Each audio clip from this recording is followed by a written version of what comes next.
Hey guys, Cassie here going over the trick of the week, which is really a level 2 transition.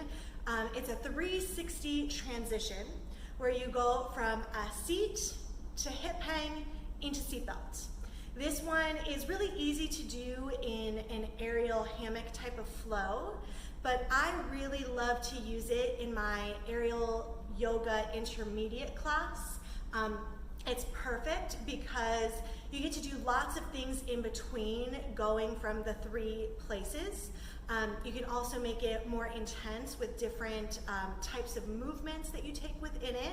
And it's just a really great way to kind of center your class without having to get up and move around a lot, okay? So prerequisites for this, like I said, it's level 2.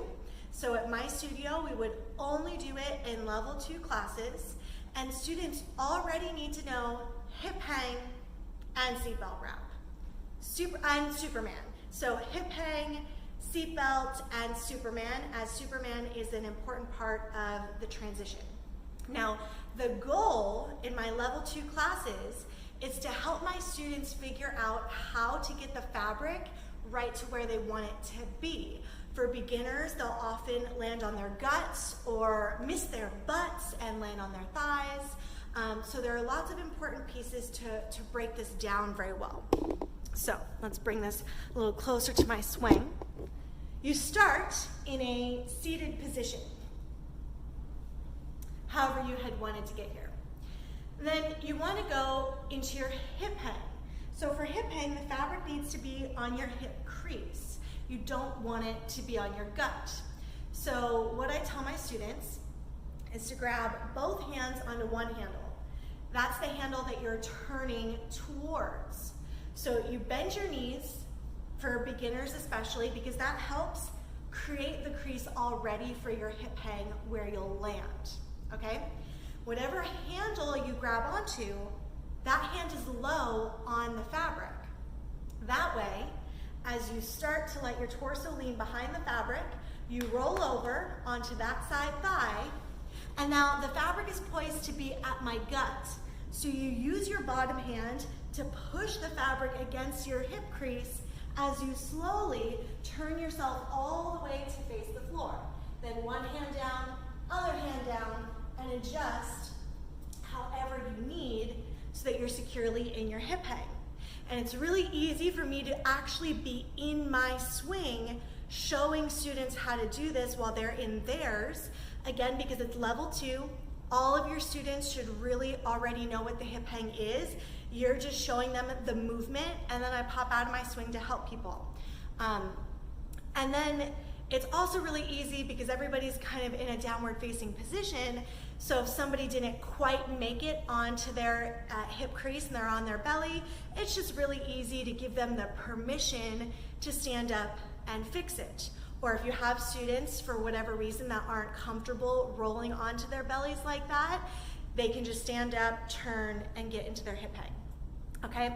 So after the hip hang, let's say I was facing the other direction, you're trying to get into your seatbelt wrap. So what you do, from hip hang, grab onto your handles, lift up into Superman. The higher you are in Superman, the better. And I tell my students, especially if it's their first time, is think about it. When you're lifted up, the fabric is more in line with your sacrum, whereas when you're folded down, the fabric is more in line with your butt. So you're up in Superman, and you choose the direction you'll turn. Whatever direction you want to turn, that hand grabs onto the fabric, palm facing into the fabric. And then just an inch, try to roll to that side, just barely, so that you have the leverage to take your bottom hand, grab onto your handle, top hand grabs onto the opposite handle.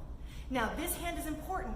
You want to pull it towards your face, push it against your body so the fabric stays still, and you've got these 2 points of leverage to roll all the way around for your seatbelt wrap. Now that's really important, the 2 points of leverage, because you're able to use your arm strength to help you rotate. For your students that haven't quite gotten the core strength, to roll over just using their core. As students become stronger and their shoulders become more open, they can come through Superman, grab their hand all the way over to their opposite handle, use just one hand, and use the strength of their core to roll all the way over into their seatbelt. In a level 3 class, this one's really hard, but you would try to roll all the way from Superman, no hands. I don't know if I can do it right now. No hands. Roll, seatbelt. So I use my hand a little bit. It's quarantine, it's okay. So that's a really fun transition for level 2. And I'll show you real quick a little sequence that I might do to combine all of these things together.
I've done a aerial yoga. So I hope you guys enjoyed that. If you have any questions, just comment below. That's a nice way to transition for your level 2 students in an aerial yoga class, or maybe just in the warm-up of a different level 2 class. All right, peace out.